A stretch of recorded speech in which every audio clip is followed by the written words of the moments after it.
Selamat siang pemirsa, Anda menyaksikan Newsline. Sebuah rumah di Kabupaten Sumeneb, Madura, Jawa Timur hancur akibat ledakan yang diduga mercon, mengakibatkan 2 orang mengalami luka. Polisi juga mengingatkan warga bahwa membuat petasan rakitan di rumah yang dapat berakibat fatal.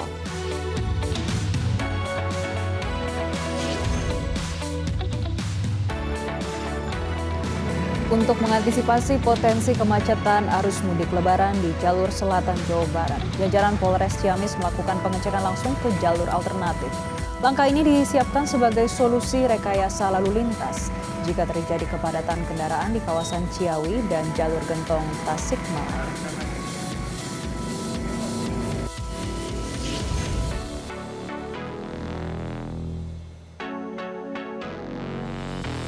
Kisah penghafal Al-Quran dalam mencari hafiz kali ini adalah Nadia Zahra Salsabila yang sudah hafal Al-Quran 30 juz.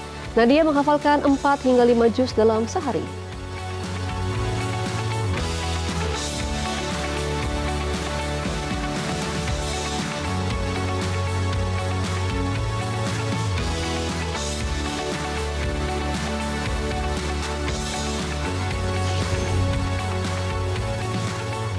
Halo, selamat siang pemirsa, apa kabar Anda? Senang sekali program Newsline dapat kembali menyapa Anda kali ini bersama saya, Rumah Tanjung. Dan saya Jessica Wulandari. Pemirsa, selain 3 berita utama tadi, kami akan menghadirkan sejumlah informasi menarik lainnya dan langsung saja inilah Newsline selengkapnya.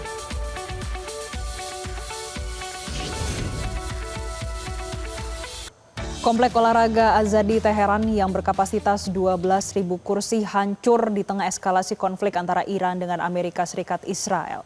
Serangan udara Amerika Serikat Israel menghantam arena olahraga Azadi beserta komplek asrama Federasi Sepeda dan gedung baru Federasi.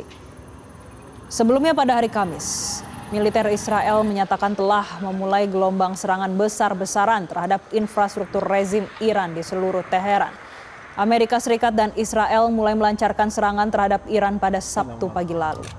Teheran kemudian meluncurkan serangan balasan yang menargetkan Israel dan kepentingan Amerika Serikat di kawasan tersebut. Serangan dari Amerika dan Israel pun terhadap Iran terus berlangsung.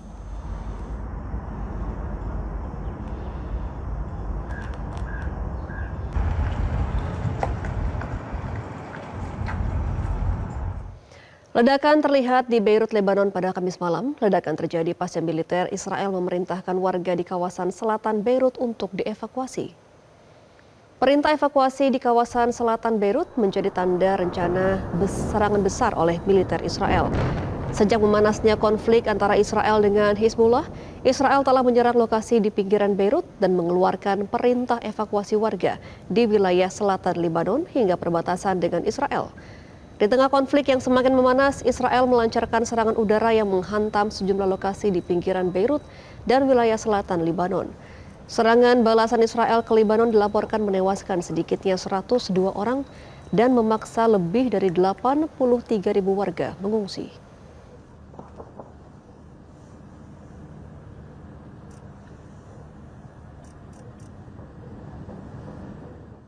3 bulan lebih pasca bencana banjir bandang dan tanah longsor yang melanda Aceh, warga pemukiman Toweren, Kecamatan Luttawar, Kabupaten Aceh Tengah Aceh mulai bangkit dan mengisi Ramadan dengan memanfaatkan sisa kayu gelondongan yang masih menimbun di lahan mereka. Dan informasi selengkapnya tunggu apa lagi bersama Kata Oma.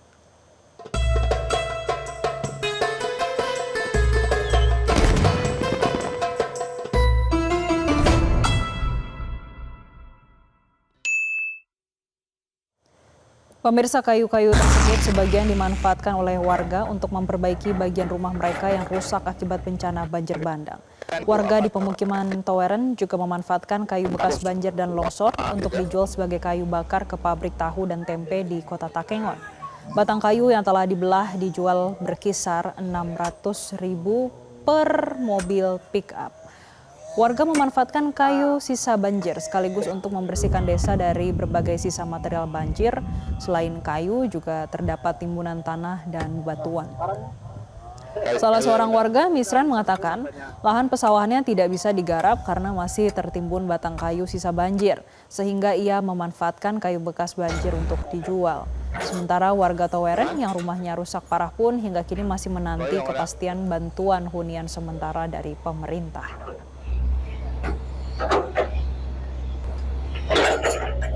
Sementara membersihkan kayu-kayu ini supaya cepat bersih, biar bisa kami menanam, maupun cabai, maupun bawang, pokoknya tanam-tanaman muda lah, supaya cepat kami tanam. Itu makanya ini pelan-pelan kami membersihkan lahan ini.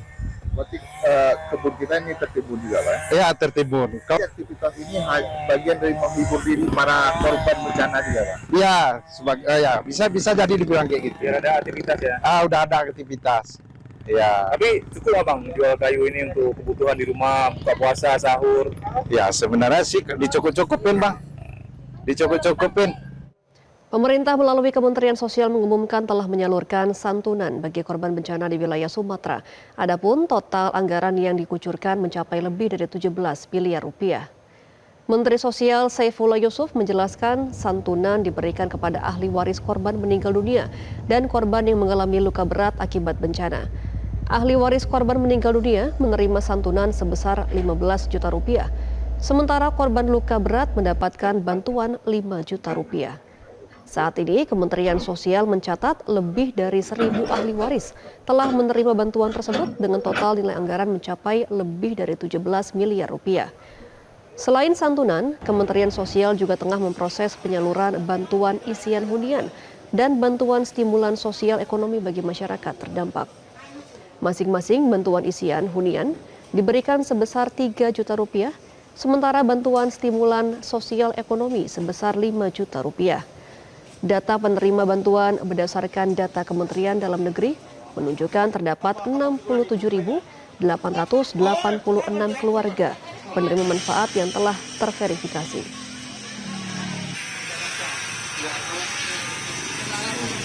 Ahli waris bagi korban yang meninggal dan juga kepada korban yang luka-luka berat. Untuk yang meninggal diterima santunan oleh ahli waris sebesar 15 juta rupiah, sementara yang luka-luka 5 juta rupiah. Sudah disalurkan lebih kepada 1.000 ahli waris. Semua nilai anggarannya lebih dari 17 miliar. 4 kampung di Kecamatan Cibeber, Kota Cilegon, Banten terendam banjir akibat curah hujan tinggi dan luapan air dari sungai. Untungnya warga langsung mengevakuasi diri sebelum banjir merendam wilayah mereka yang semakin tinggi. Banjir dengan ketinggian air 50 hingga 120 cm merendam 4 kampung di wilayah Kecamatan Cibeber, Kota Cilegon, Banten. Pemukiman warga mulai terendam banjir setelah intensitas hujan yang tinggi membuat sungai Cibeber meluap. Menurut warga, kondisi ini kerap terjadi karena di wilayah tersebut ada beberapa tanggul yang belum selesai diperbaiki, sehingga memperparah air yang masuk ke perkampungan warga. Sekitar 200 kepala keluarga yang terdampak banjir langsung mengevakuasi diri sebelum banjir semakin tinggi. Banjir ini juga merendam akses jalan sehingga aktivitas pengguna jalan terganggu dan harus ekstra hati-hati pada saat melintas. Beberapa kendaraan roda 2 mogok karena memaksa menerobos banjir yang cukup tinggi.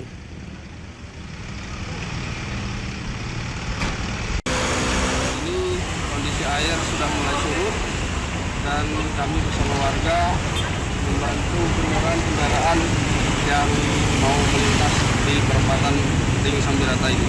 Wilayah yang banjir ada berapa wilayah, Bang? Ada sekitar 4 titik, diantaranya Lini Sambirata, Lini Sambilawang, PCI Blok D, dan di Perumahan Praja. Kebetulan saat air sudah mulai naik, warga langsung mengevakuasi diri. Polda Jawa Barat dan Polres Purwakarta menggelar olah tempat kejadian perkara atau TKP di lokasi kecelakaan beruntun 10 kendaraan di kilometer 93 Tol Cipularang yang menewaskan 3 orang.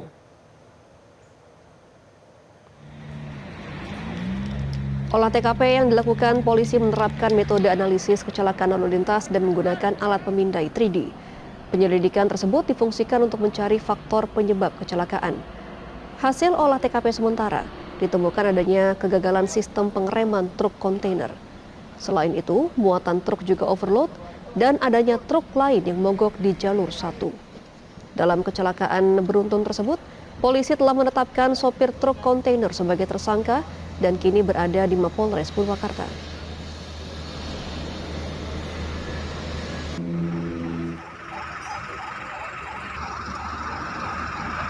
Kecelakaan beruntun 10 kendaraan terjadi di kilometer 93 dan 200 tol Cipularang, Jawa Barat, arah Jakarta terjadi pada Kamis malam. 3 orang tewas dan 7 orang luka-luka yang langsung dievakuasi ke Rumah Sakit Abdul Rajak, Purwakarta.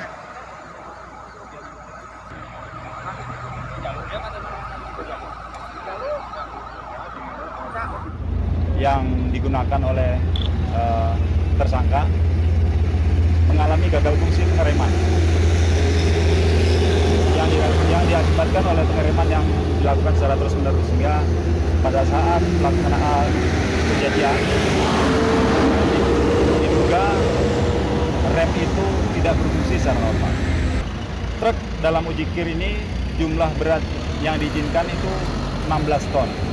Namun dari kejadian tadi malam, dari dokumen yang kita terima dan situasi truk yang kita lihat, tersangka membawa muatan biji plastik sebanyak 25 ton. Jadi ini melebihi muatan yang di... Sebuah rumah di Kabupaten Sumeneb, Madura, Jawa Timur hancur akibat ledakan yang diduga mercon mengakibatkan 2 orang mengalami luka-luka.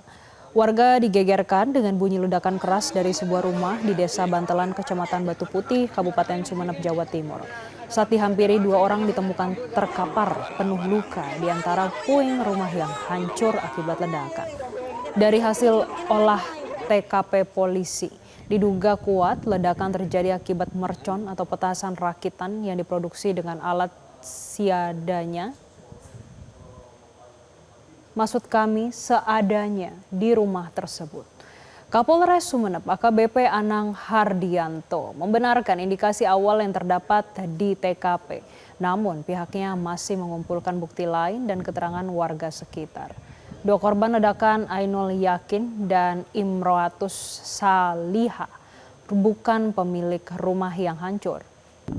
Namun polisi belum menjelaskan kronologi kejadian mengingat korban masih menjalani perawatan akibat mengalami syok serta luka. Polisi juga mengingatkan warga bahaya membuat petasan rakitan di rumah yang dapat berakibat fatal. Bahan meledak mercon ya, bahan meledak mercon untuk tim bidan sedang bekerja pendalaman. Sementara untuk korban yang mengalami luka ringan 1 dan 1 sedang dirawat dirujuk ke Rumah Sakit Umum Daerah Sumeneb. Ada berapa korban? Sementara kami pantau ada 2, yang 1 luka ringan, yang 1 tadi dari puskesmas dirujuk ke Rumah Sakit Umum Daerah Sumeneb. Dengan beberapa kejadian dari tahun sebelumnya, diharapkan untuk masyarakat mengerti bahwa bahaya membuat mercon khususnya di rumah, ya, membuat sendiri, industri sendiri tanpa adanya pengamanan akan berakibat fatal baik kepada mereka sendiri maupun orang lain. Pemirsa, usai jeda Newsline masih akan kembali untuk Anda, tetaplah bersama kami.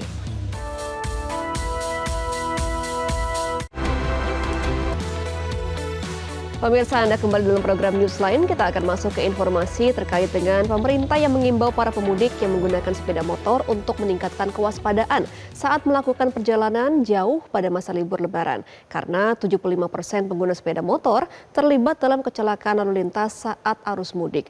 Dan informasi selengkapnya, tunggu apa lagi bersama Kata Oma.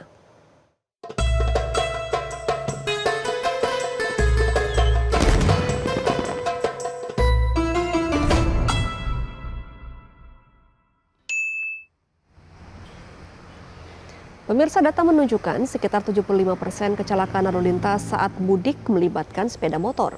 Kondisi ini menjadi perhatian serius pemerintah dalam menekan resiko kecelakaan di jalan raya. Untuk mengurangi jumlah pemudik yang menggunakan sepeda motor, pemerintah menyiapkan program mudik gratis yang memfasilitasi pengangkutan sepeda motor melalui kereta api maupun bus. Selain itu, pemerintah juga menyiapkan layanan pengecekan kesehatan bagi pemudik di sejumlah titik peristirahatan atau rest area. Langkah ini dilakukan untuk memastikan kondisi pengendara tetap fit dan layak melanjutkan perjalanan.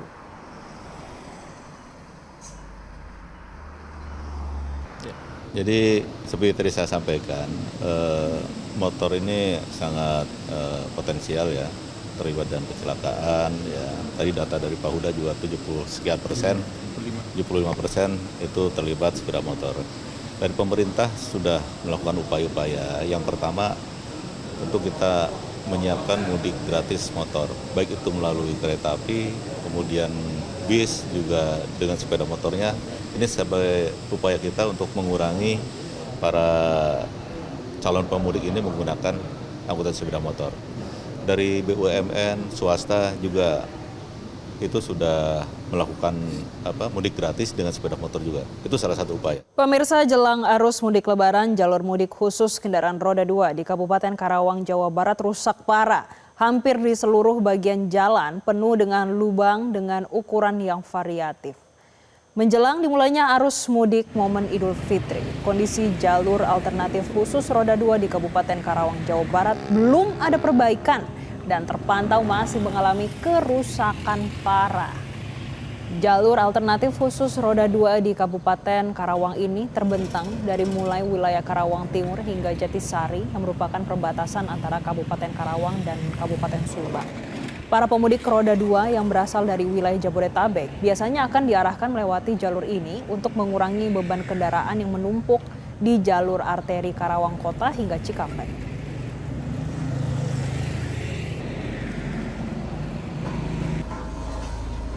Sementara jelang mudik Lebaran, UPT 6 Dinas Bina Marga Bina Konstruksi Lampung terus mengebut perbaikan jalan Provinsi Lampung sepanjang puluhan kilometer yang menghubungkan antar Kabupaten Lampung Tengah menuju Tulang Bawang Barat dan Lampung Utara Lampung.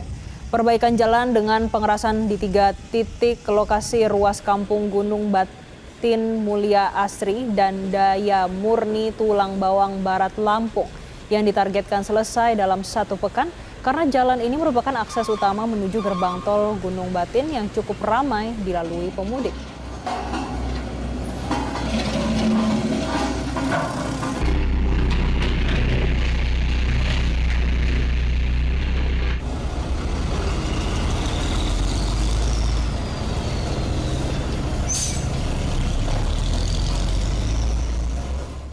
Pemirsa, guna mengantisipasi potensi kemacetan arus mudik Lebaran di jalur selatan Jawa Barat, jajaran Polres Ciamis melakukan pengecekan langsung ke jalur alternatif.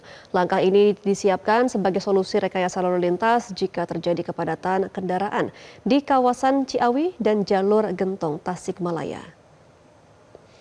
Kapolres Ciamis bersama Kasat Lantas dan Kabak Ops meninjau langsung kesiapan jalur alternatif yang akan digunakan bagi pemudik jika terjadi kemacetan atau stuck di jalur utama Ciawi Gentong. Apabila arus kendaraan tersendat di kawasan Ciawi Gentong, lalu lintas akan dialihkan menuju ke Panumbangan. Dari jalur tersebut, kendaraan akan diarahkan keluar melalui Cihaur Beti dan Ciawi. Alternatif lainnya, arus kendaraan akan dialihkan menuju Panjalu dan Kawali untuk mengurangi kepadatan. Kapolres Ciamis AKBP Hidayatullah mengatakan skema pengalihan arus ini disiapkan agar tidak terjadi penumpukan kendaraan yang berkepanjangan di jalur utama. Dalam peninjauan tersebut, petugas juga menemukan sejumlah titik jalan berlubang. Perbaikan akan segera dikoordinasikan dengan instansi terkait, mengingat jalur tersebut merupakan jalan nasional yang menjadi kewenangan pemerintah provinsi maupun kabupaten.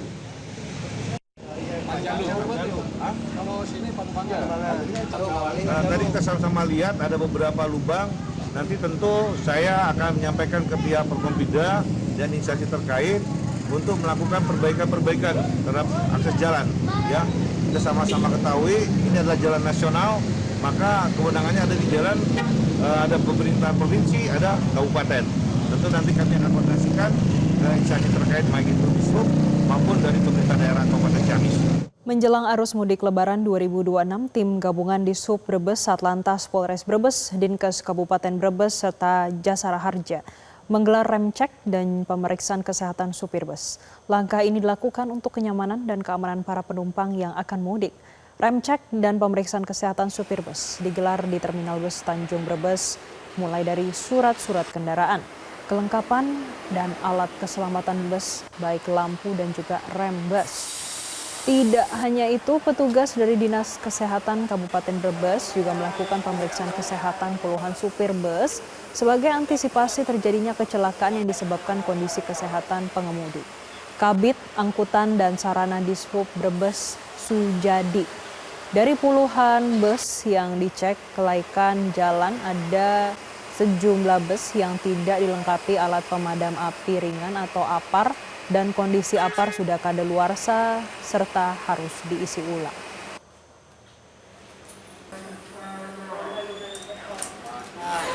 Kami tim periksa ada temuan kekurangan alat pemadam api ringan dan kekurangan palu pemecah kaca. Tapi itu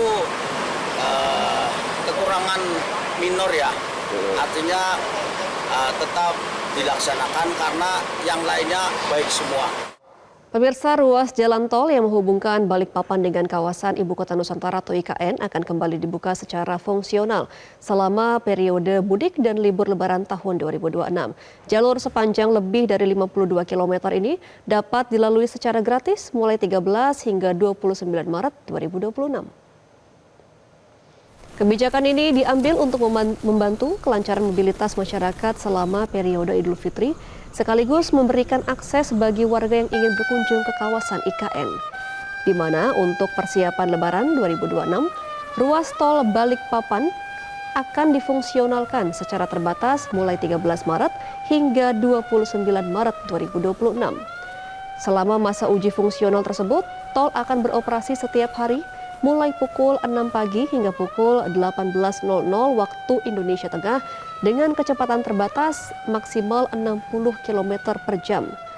Khusus pada hari pertama Idul Fitri, jalur akan dibuka lebih awal untuk mengakomodasi masyarakat yang ingin melaksanakan sholat Id di Masjid Negara IKN.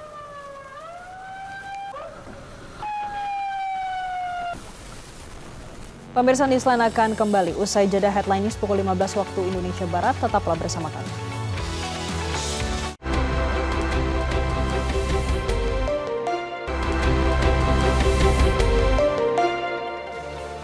Pemirsa, Anda kembali dalam program Newsline. Kita akan masuk ke informasi terkait dengan momentum bulan suci Ramadan dimaknai pemerintah Provinsi Sulawesi Selatan sebagai ruang pembinaan karakter dan kepemimpinan aparatur sipil negara. Pemirsa, melalui Ramadan Leadership Camp, Pemprov Sulsel menegaskan pentingnya komitmen penguatan ASN secara menyeluruh termasuk integritas dan spiritualitas.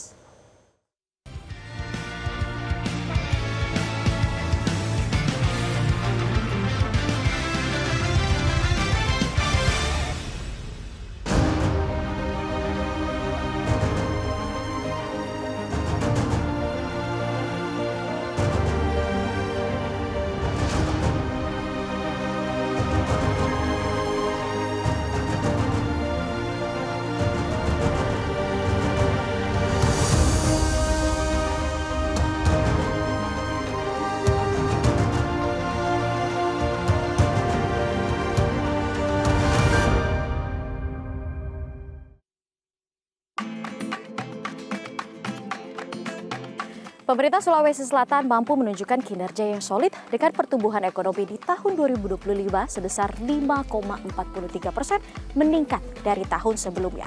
Berbagai kebijakan strategis tengah digencarkan oleh pemerintah Sulawesi Selatan, termasuk diantaranya multi-years project dengan nilai proyek sebesar 3,7 triliun. Namun keberhasilan pembangunan daerah bukan hanya didasari oleh anggaran dan juga program, namun sumber daya manusianya terkhususkan aparatur yang menjadi penggerak program tersebut. Ramadan Leadership hadir sebagai solusi untuk menjawab tantangan pemerintahan yang bersifat teknokratis, namun juga persoalan etika, integritas, serta kepemimpinan yang harus dilandasi keimanan dan amanah. Lantas seperti apa strategi Sulawesi Selatan untuk menciptakan ekosistem good governance? Bersama saya Tasya Arneta dari Makassar, inilah untuk Indonesia.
pemerintah Provinsi Sulawesi Selatan terdapat kerja kolaboratif lintas sektor untuk mencapai hal tersebut. Dalam konteks ini, aparatur sipil negara atau ASN memiliki peran strategis dalam mewujudkan good governance untuk mendukung keberhasilan program daerah.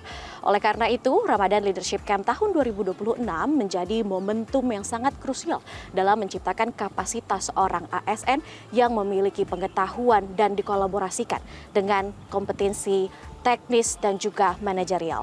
Dan untuk membahas terkait hal tersebut lebih dalam lagi, sudah bergabung bersama kami Gubernur Provinsi Sulawesi Selatan, Pak Andi Sudirman Sulaiman. Bapak, halo selamat siang. Terima kasih sudah meluangkan waktunya untuk wawancara bersama kami. Pak, sebelum kita bahas lebih dalam lagi mengenai Ramadan Leadership Camp tahun 2026 yang digagas oleh Bapak, ini kita pengen gali lebih dalam dulu terkait visi misi dari Pemprov Sulawesi Selatan seperti apa? Kita membangun Sulawesi Selatan itu dengan tagline dalam visi misi maju dan berkarakter. Jadi maju itu artinya bagaimana meletakkan fondasi yang lebih kuat dengan melanjutkan pembangunan yang telah kami bangun sebelumnya, karena saya adalah gubernur sebelumnya juga yang definitif. Kemudian bagaimana merata berkeadilan. Poin-poin yang baik dilanjutkan, dan kemudian bagaimana memperbaiki yang perlu diperbaiki lagi. Kemudian berkarakter adalah bagaimana memiliki aparatur sipil yang memiliki kepribadian akhlak yang kuat, berintegritas tinggi, dan membentuk pemerintahan bersih melayani. Nah, berkaitan dengan hal itu juga Pak, ini kan sebelumnya kita tahu bahwa pemerintah pusat ini melakukan efisiensi terhadap APBD seperti itu. Tapi pemerintah Provinsi Sulawesi Selatan ini justru menunjukkan tren positif. Kemarin BPS Sulsel ini menunjukkan bahwa ada peningkatan 5,43% ya dari pertumbuhan ekonomi di Sulawesi Selatan. Nah, kira-kira nih sebagai pemimpin daerah, sebagai Gubernur Sulawesi Selatan, motor penggerak dari kemajuan angka tersebut bagaimana Pak? Apa saja Pak? Memang sebuah pemerintahan harus pertama menciptakan padat karya dan pembangunan yang kemudian dibutuhkan oleh masyarakat kita. Kita ini melakukan efisiensi kemarin, sebagian besarnya juga relokasi. Jadi program-program yang tidak produktif sekitar 1,4 triliun itu yang tadinya kegiatan full board untuk kegiatan rapat-rapat, kemudian kegiatan-kegiatan perjalanan dinas, kemudian pembelian-pembelian yang kemudian bukan untuk masyarakat, kita ubah. Ada yang membeli kapal untuk nelayan, bagaimana membuat subsidi penerbangan di sini untuk koneksikan antara satu wilayah dengan yang lain sehingga bergerak ekonomi. Bagaimana Sulsel untuk darat bus itu bisa mengkoneksikan antara Maminasata. Kemudian bagaimana kita melakukan, ini terakhir kita membangun proyek multi-years, proyek 3 tahun. Nilainya 3,7 triliun yang bisa membangun 1.000 km jalan. Dulu waktu saya 5 tahun sebelumnya menjabat itu cuma 500. Sekarang 1.000 km untuk setengah periode, 2,5 tahun kurang lebih something. Dan kita membangun juga multi-years ini untuk 54.000 sawah hektar luasnya yang akan tercover 780 miliar something. Kemudian kita juga membangun 2 rumah sakit regional. Sehingga pelayanan masyarakat dari yang jauh tidak perlu ke Makassar nantinya karena sudah ada hub-hub regional menjadi rujukan utama kita. Seperti itu Mbak. Artinya relokasi dana yang tidak efektif ke tempat yang lebih efektif. Setelah kita melihat bahwa memang pembangunan jalan ini menjadi krusial. Jadi konektivitas antar wilayah, mobilitas barang dan jasa menjadi mahal. Karena kenapa? Akses yang tidak bagus. Maka kita menggambar semua lintas harian rata-rata tinggi dan kita petakan, oh ini kawasan yang harus dibangun. Maka kita bangun jalan-jalan itu yang menjadi urat nadi. Makanya ada yang sampai 2 jam hanya untuk berapa kilo. Sekarang kita bagaimana mengubah jadi 3 jam, perlahan-lahan menjadi turun 2 jam. Sehingga biaya tidak mahal untuk distribusi cost-nya. Bagaimana Pak biar memastikan kalau ASN ya termasuk di dalam dari motor penggerak program-program tersebut ini agar linear sesuai dengan apa yang cita-cita Bapak inginkan? Pertama selalu kita pikir bahwa secanggih apapun contohnya senjata, maka man behind the gun. Yes. ASN kami ini perlu keterampilan yang kuat karena ada yang jago teknik. Secara prinsip teknisnya oke, tapi secara pengadaan barang dan jasa lemah. Kemudian ada yang pengadaan barang dan jasa kuat, tapi secara pengawasan lemah. Sehingga ada keraguan atau ketidakpercayaan diri karena pemahaman yang lemah. Maka di situ kita harus mengangkat kemampuan Sejalan dengan itu, begitu dia memahami dengan baik, maka dia bisa memitigasi risiko, bisa melakukan pembelanja. Karena banyak diberikan anggaran tidak mampu belanja. Makanya biasa serapan di akhir tahun kadang-kadang lemah seperti itu. Maka dari itu perlunya ASN yang terampil, yang berkarakter. Karena walaupun dia pintar, pengadaan barang dan jasa bagus, tapi memiliki karakter akhlak yang tidak baik, akhirnya kita takutnya pengadaan-pengadaannya itu penuh dengan tanda kutip sesuatu hal yang dibuatkan skenario khusus sehingga menguntungkan orang-orang tertentu. Di sini pentingnya ASN yang bersih melayani, memiliki integritas yang kuat. Jadi kasus-kasus yang sering ditemukan di provinsi nanti itu dikupas baik.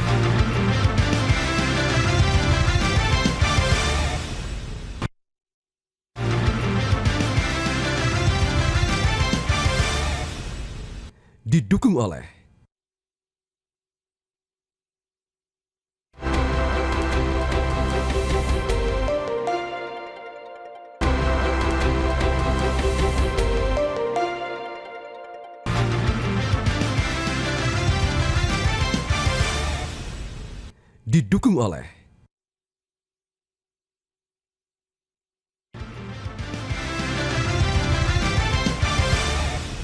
Pemprov Sulawesi Selatan mencetuskan program Ramadan Leadership Camp tahun 2026. Ini menjadi yang pertama ya Pak? Pertama di masa kepemimpinan Bapak? Ya, ini dilakukan, nanti diajarkan secara general overall pemahaman dan masuk ke tematik yang related terhadap apa yang dikerjakan seharian. Jadi kasus-kasus yang sering ditemukan di provinsi nanti itu dikupas baik. Kenapa itu? Itu dilihat, oh seperti ini kesalahannya letaknya di sini. Sehingga mereka paham, tidak terulang lagi. Dan juga nanti pengadaan-pengadaan model-model pengalahan ada tipe 1, tipe 2, swakalola, kemudian lelang, mini kompetisi, e-katalog dan semuanya. Nanti kita mitigasi juga bagaimana pelaksanaan itu, bagaimana regulasinya. Sehingga ASN kita dari eselon berapa, 1, 2, 3, 4 kepala sekolah. Nanti mereka sama-sama bisa share and kemudian bagaimana saling tutor mengajarkan teman sebaya lah. Nah, tadi Bapak sebutkan pejabat-pejabat tertentu. Siapa saja sebenarnya Pak target yang ingin Bapak kumpulkan di sini? Target kami adalah pengguna-pengguna anggaran, KPA, kuasa pengguna anggaran. Kemudian bagaimana juga yang melaksanakan pengadaan barang dan jasa.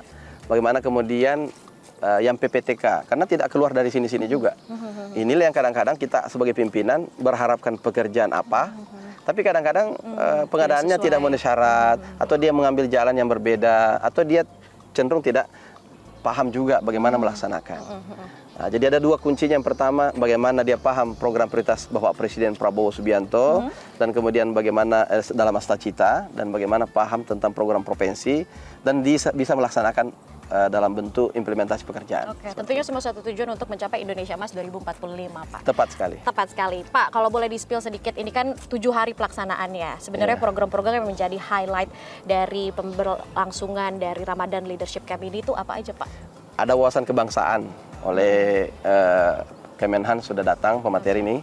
Kemudian ada dari Kemendagri terkait bagaimana sinergitas program Astacita dengan prioritas provinsi. Bagaimana antara hubungan pusat dan daerah. Kemudian bagaimana tentang perbendaharaan dan perencanaan anggaran yang baik. Kemudian bagaimana tentang pengawasan, bagaimana tentang pengadaan barang dan jasa. Kemudian yang terakhir tentang bagaimana karakter akhlak. Karakter akhlak adalah pembentukan karakter. Di sini akan dibina oleh ustaz dan ustazah untuk pendampingan bagaimana sih sebenarnya menjalankan pemerintahan ini yang benar dan tetap agresivitas tinggi. Dan tidak melanggar. Betul, pas banget lagi di bulan suci Ramadan ya Pak ya. Berkahnya dapat. Mudah-mudahan dapat berkahnya. Ilmunya juga dapat. Ilmunya dapat dan bisa lebih mudah dalam menjalankan pemerintah. Baik, Pak, kita penasaran seperti apa jalannya Ramadan Leadership Camp nantinya, dan tentunya ini semoga bisa menjadi motor penggerak untuk daerah-daerah lainnya melakukan kegiatan yang serupa. Kita saksikan ya Pak seperti apa.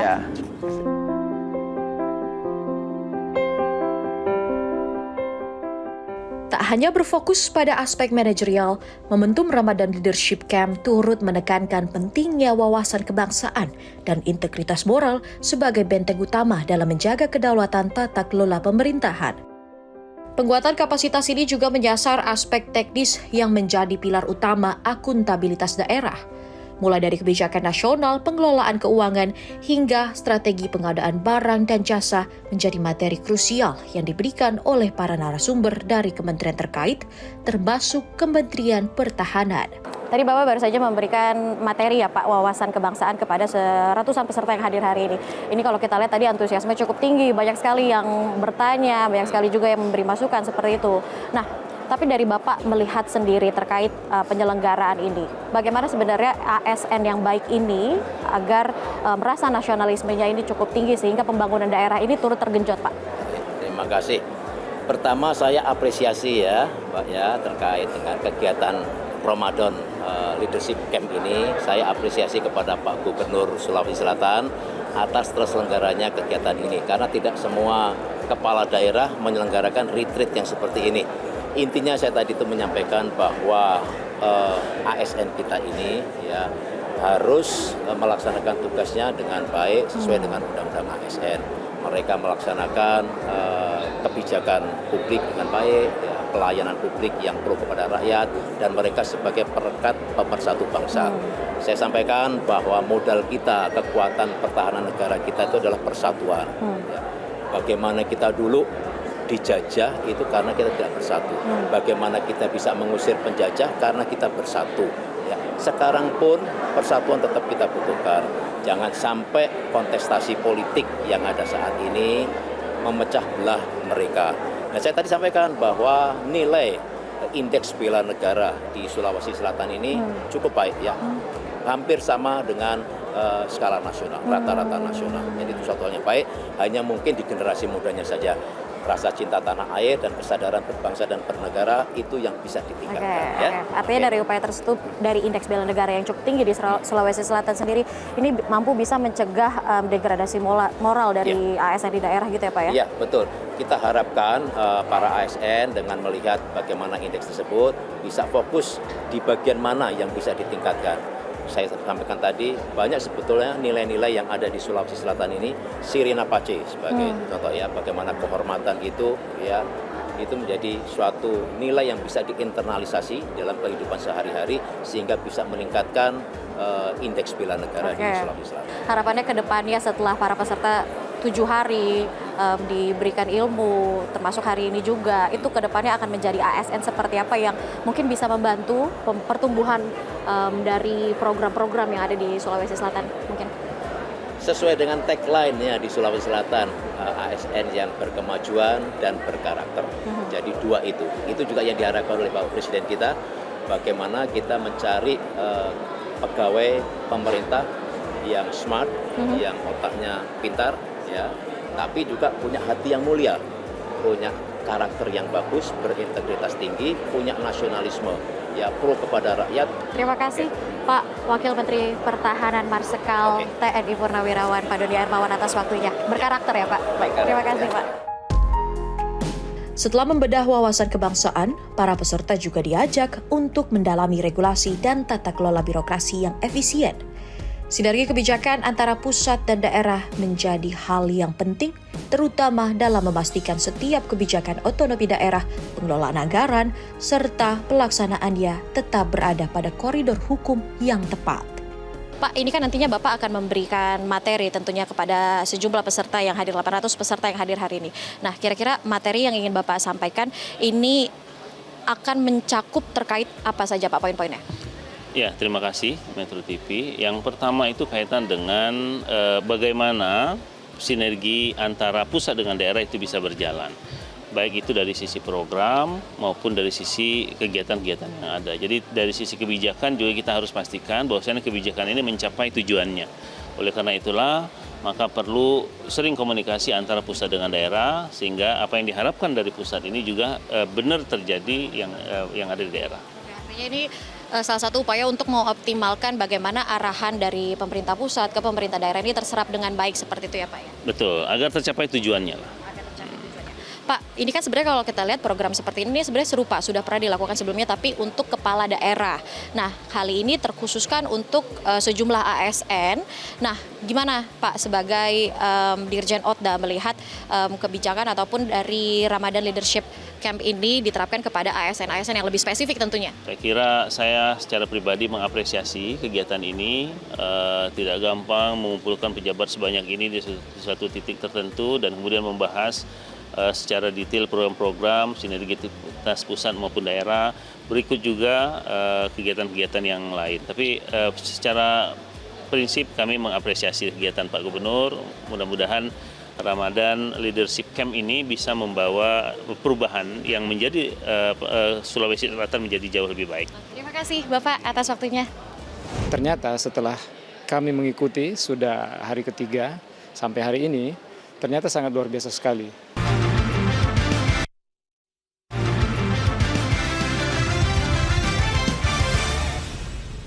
Didukung oleh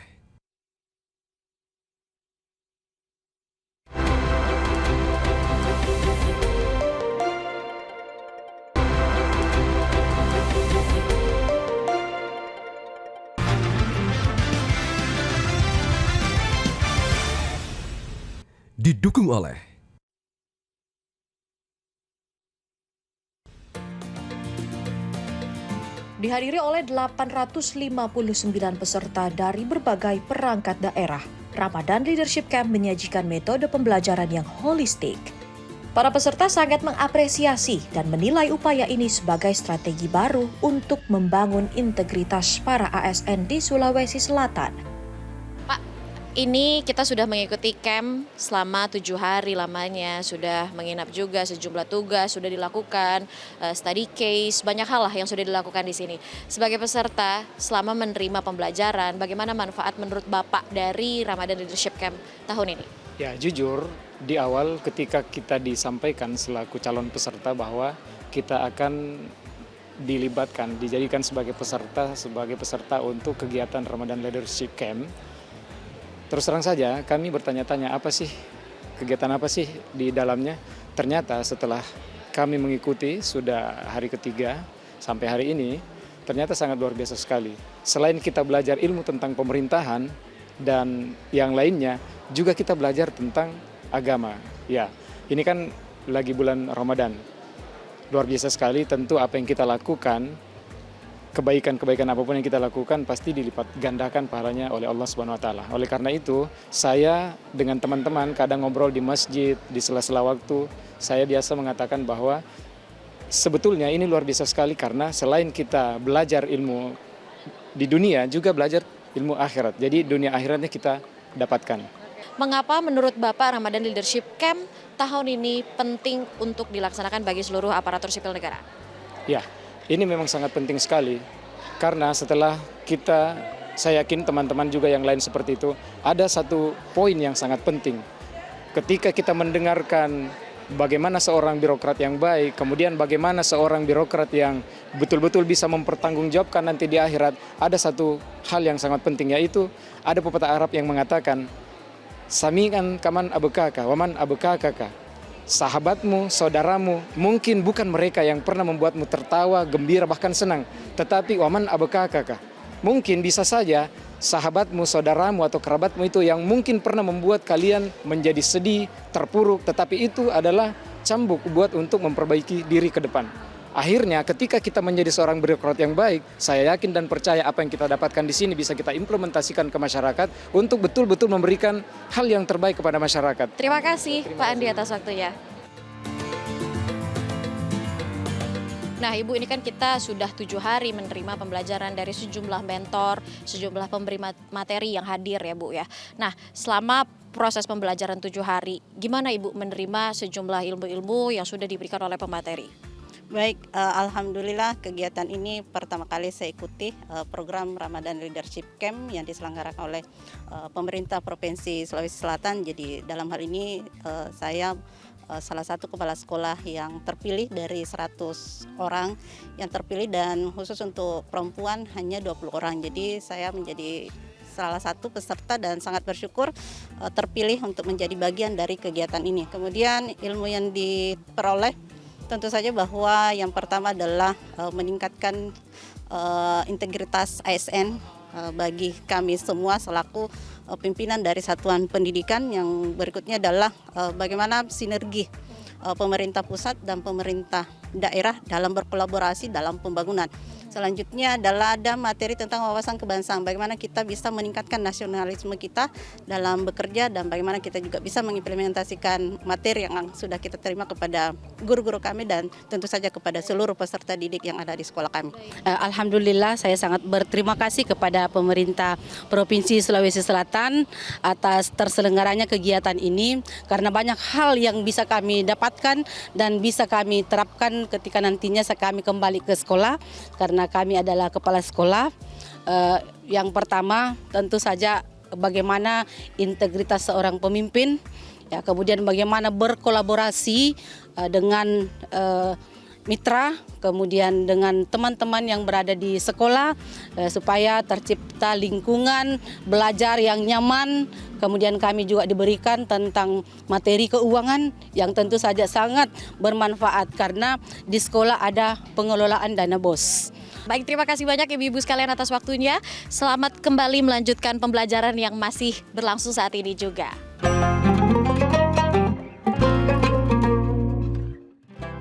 Akhirnya kita menyadari bahwa keberhasilan pembangunan dan pertumbuhan ekonomi di Sulawesi Selatan bukan hanya soal strategis dan juga anggaran, namun ada kualitas kepemimpinan serta integritas dari aparatur sipil negara yang menjalankan program tersebut. Melalui Ramadan Leadership Camp tahun 2026, semoga lahir ASN yang profesional, adaptif, berintegritas, serta berorientasi kepada kepentingan publik. Mari jadikan Ramadan ini sebagai momentum untuk memberikan yang terbaik bagi Sulawesi Selatan.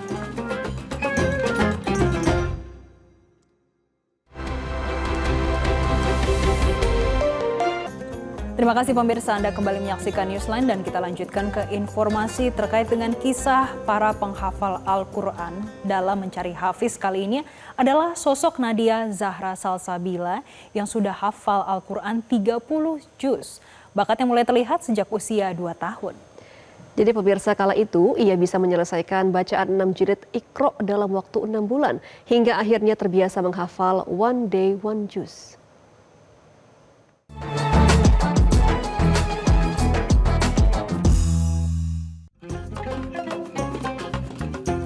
Bagi Nadia Zahra Salsabila Putri Felisa, siswi kelas 7 MTS Negeri Kota Batu, Malang, Jawa Timur, menjadi seorang hafizah adalah cita-cita masa kecil yang terwujud. Ia telah menghafal 30 juz Al-Quran. Ia bahkan menjuarai berbagai lomba tahfiz Al-Quran hingga mengumpulkan lebih dari 350 medali. Di rumah mungil di Karangploso, Kabupaten Malang, Jawa Timur ini, sehari-hari lantunan ayat-ayat suci Al-Quran mengalun.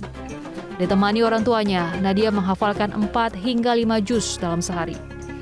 Kebiasaan ini membawa Nadia mampu menghatamkan Al-Quran setiap 1 pekan. Ayahnya selalu siap membersamai Nadia dalam menuntaskan target hafalannya, dimanapun dan kapanpun, misalnya saat pulang sekolah.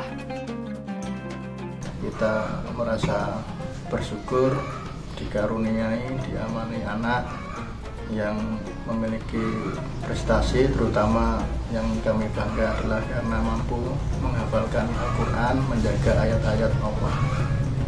Pengalaman yang paling berkesan adalah ketika menambah hafalan dan disambi sama murojaah. Soalnya gini, kalau murojaah kan setiap hari kan biasanya 1 juz, bisa juga 1,5, bisa juga sampai 2 juz. Tapi kalau sambil menambah atau ziyadah itu, alhamdulillah itu susahnya. Soalnya ya gitu, dalam menambah itu Nadia itu kadang ada rasa malas, nggak mau baca sendiri. Kalau nggak ada mau baca sendiri itu biasanya sama saya barengi untuk membaca, saya barengi untuk menghafal. Nadia memulai perjalanannya sebagai seorang hafiz pada usia 5 tahun. Saat itu, Nadia sudah lancar membaca Al-Quran terlebih dulu ketimbang membaca Latin dan berhitung. Nadia mengaku sempat merasa terpaksa. Namun, seiring berjalannya waktu, Nadia merasakan kenikmatan menghafal Al-Quran. Awalnya itu sulit, tapi harus dipaksa.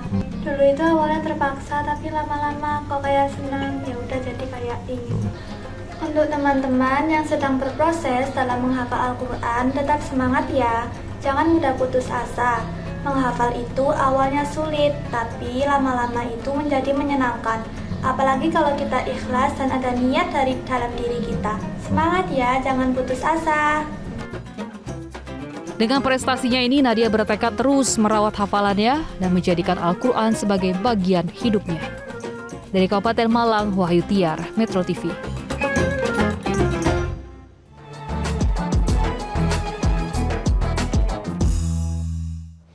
Pemirsa, suasana menunggu waktu berbuka puasa di Kecamatan Bontoa, Kabupaten Maros, Sulawesi Selatan terlihat berbeda. Puluhan warga dan peserta berkumpul di sebuah tambak untuk mengikuti dan menyaksikan lomba perahu mini tanpa awak dalam ajang Ramadan Joloro Mini Race.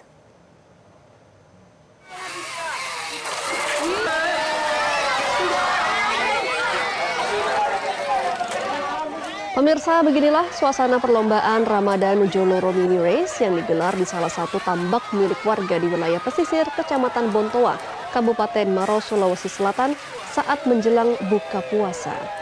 Perlombaan perahu mini ini menjadi kegiatan tahunan masyarakat setempat dalam memeriahkan bulan suci Ramadan. Puluhan peserta tampak antusias dan berusaha menjadi yang tercepat mencapai garis finish. Joloro Mini sendiri merupakan perahu kecil tanpa awak yang dapat bergerak menggunakan tenaga baterai dan dinamo yang dirakit oleh para peserta. Tidak hanya diikuti oleh peserta dari Maros, tapi juga menarik peserta dari daerah lain di Sulawesi Selatan, seperti Barombong dan Pangkep. Kegiatan Ramadan Race ini digagas oleh para pemuda setempat yang bekerja sama dengan pemerintah desa serta mahasiswa kuliah kerja nyata atau KKN. Kegiatan dalam rangka Ramadan Race untuk perlombaan perahu mini kita buka untuk open. Untuk jumlah peserta itu sekitaran 60 dari berbagai 3 daerah. Ada Barombong, Pangkep, dan Maros. Tingkatkan toleransi beragama, umat Konghucu di Kabupaten Bojonegoro, Jawa Timur menyediakan menu buka puasa untuk musafir. Selain itu, hidangan ini juga diperuntukkan bagi abang beca serta warga yang bekerja jauh dari rumah. Buka puasa bersama digelar di Kelenteng Ho Suibio, Kota Bojonegoro. Buka puasa bersama digelar setiap hari Jumat selama bulan puasa.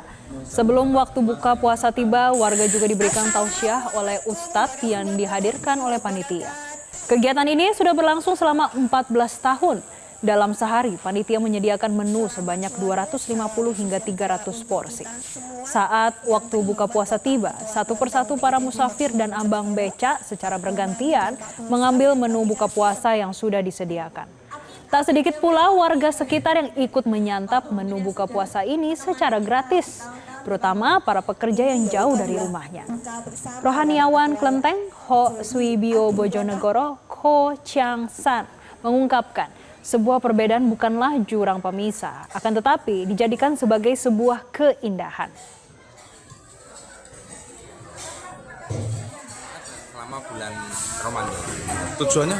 Tujuan satu, memupuk kebersamaan, kita saling toleransi, dan tidak semua musafir, kita tujuannya para musafir dan masyarakat sekitar Kelenteng. Nah, kalau ada seandainya tukang beca atau siapapun yang monggo, jadi kita hidup bermasyarakat dan kita ingin menguatkan masyarakat Bojonegoro. Perbedaan itu bukan perbedaan untuk jurang-jurang pemisah, tetapi suatu keindahan. Pemirsa, usai jeda, Newsline masih akan kembali untuk Anda, tetaplah bersama kami.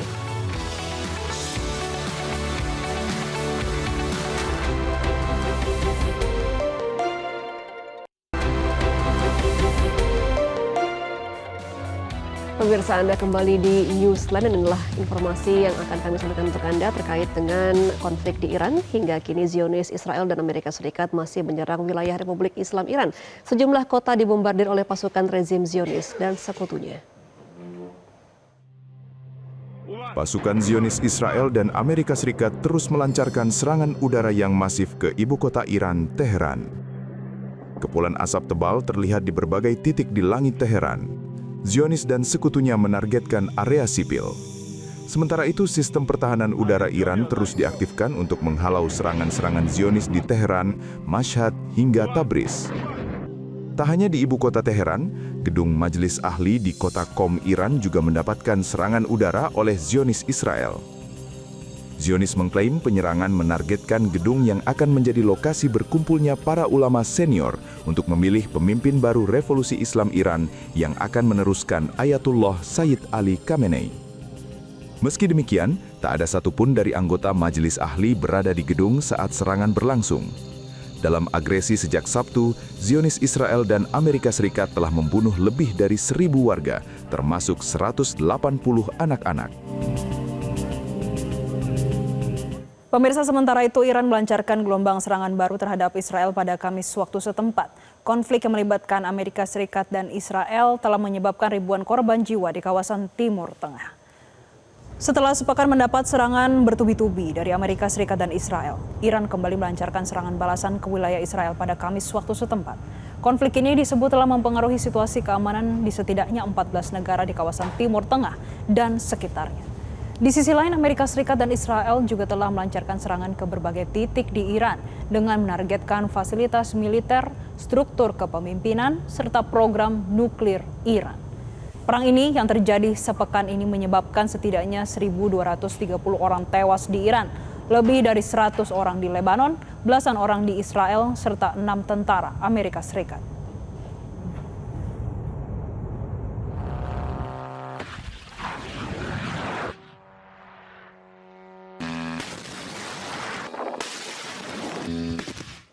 Puluhan orang berdemonstrasi di depan Kedutaan Besar Amerika Serikat di Seoul, Korea Selatan pada Kamis waktu setempat. Aksi ini digelar untuk mengecam serangan militer Amerika Serikat dan Israel terhadap Iran. Meski diguyur hujan dan angin kencang, para demonstran tetap berkumpul dan berbaris di jalanan ibu kota Korea Selatan. Mereka meneriakkan berbagai slogan seperti hentikan invasi dan menyerukan agar perang terhadap Iran dihentikan. Sejumlah demonstran juga membawa spanduk bertuliskan tidak ada perang terhadap Iran, serta kecaman terhadap apa yang mereka sebut sebagai invasi ilegal.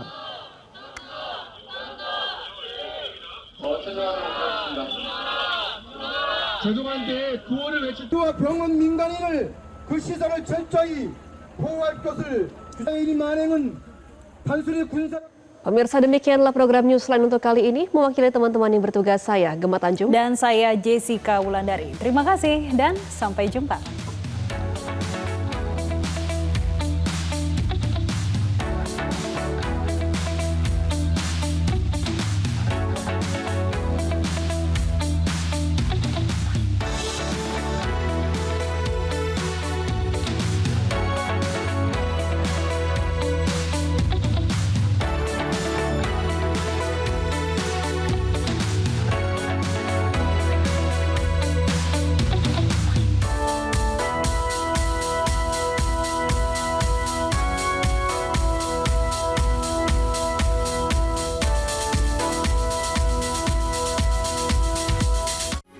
Metro TV.